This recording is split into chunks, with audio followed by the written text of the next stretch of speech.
ওরা হামলা করেছে,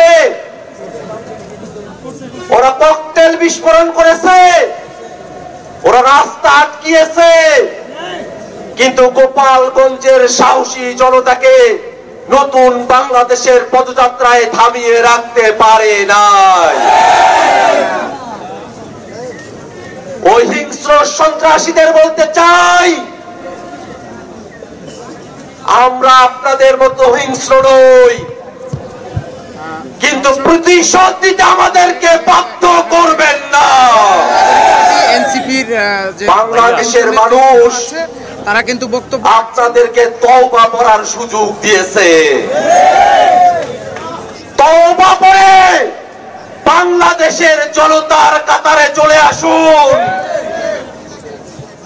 যদি ভারতের প্রেসক্রিপশনে বাংলাদেশের স্বাধীনতা, সার্বভৌমত্ব এবং জনগণের নিরাপত্তাকে বিঘ্নিত করতে চান, এদেশের জনগণ আপনাদেরকে আস্ত রাখবে না।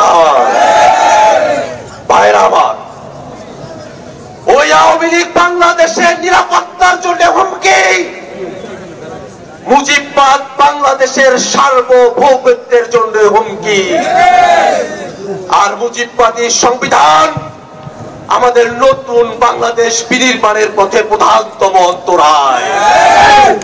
অতএব আওয়ামী লীগ এবং মুজিববাদের সাথে সাথে মুজিববাদী সংবিধানেরও কবর রচনা করতে হবে।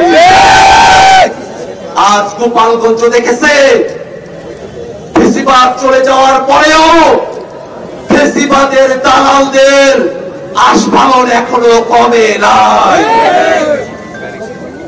যদি ফেসিবাদী দোসরদেরকে আইনের আওতায় আনা যেত, ওরা যত খুন করেছে তার বিচার হতো।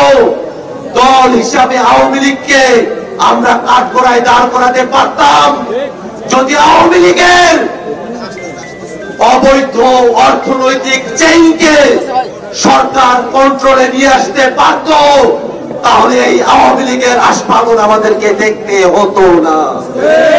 ভাইরা আমার, এই নতুন বাংলাদেশ সকলের বাংলাদেশ হবে, যে